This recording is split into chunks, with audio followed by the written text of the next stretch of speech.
Magandang umaga sa lahat. Magandang umaga. So, sino nakaalam sa inyo ang ibig sabihin ng quote and quote triggers? Meron ba? Hindi ko sa balita. Ano ba ang triggers? So, di ba yung asthma na learn natin kanina, hindi siya nahahawa? Tama? Hindi siya nahahawa?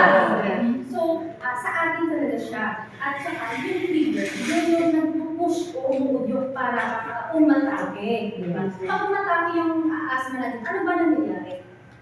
Sa iyo, pag umatake yung asthma, sige, yes, nahirapan huminga. At narinig ko kanina, sabi niyo, parang may? Bumibigat.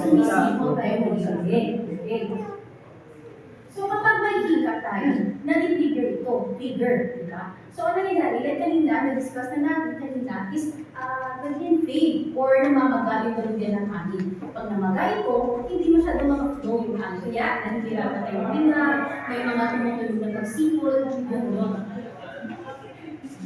So, ano ang triggers na inyong hika? So, bawat tao, iba-iba yung triggers. So, hindi siya same sa lahat, di ba?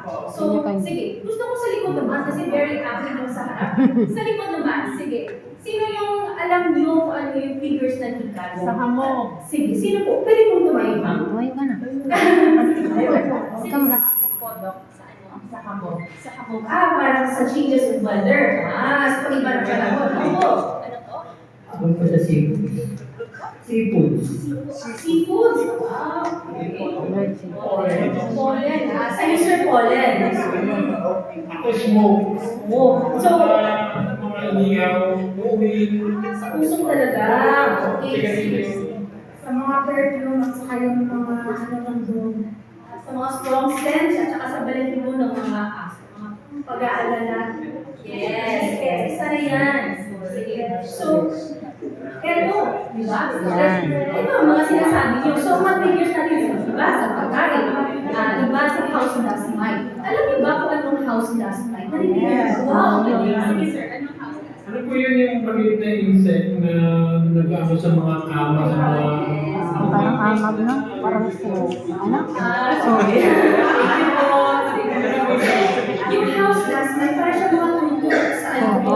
Maliit siya, very maliit. At specifically, nakikita ito sa mga upholstered na mga furnitures, sa mga curtains, at saka sa mga beddings natin. Kaya pinapakita natin natin itong triggers. So, as nakikita nyo, marami tayong triggers. So, dapat kada tao alam, especially yung mga makikita. Kahit na yung mga balahibo, naupo sa aso. Pag-usapan natin yan sa susunod. So, yung mga triggers natin, iba-iba. Yung iba, outdoors, kagaya ng pollution natin, sa air pollution, sa pollen, di ba? Sa pag-iba ng panahon. We also have indoor triggers sa loob ng bahay. Yung mga dust mites, yung parang mga kuto sa alikabok, yung molds, humidity, yung mga balahibo ng ating mga alaga, sa mga cockroaches, yung mga ipis, at saka yung mga strong scents, at saka mga usok. We also have lastly, yung sinilensya nila mga kanina, is yung mga strong emotions like stress, anxiety, at saka of course, sakit. Sige. So, eto. So, anong gagawin natin? So, tandaan natin, kapag may hika tayo, ay lahat ng ACE or ACE. Sige nga, ano? ACE. Okay. So, anong A? Avoid. Avoid. Anong ibig na avoid? Iwasan.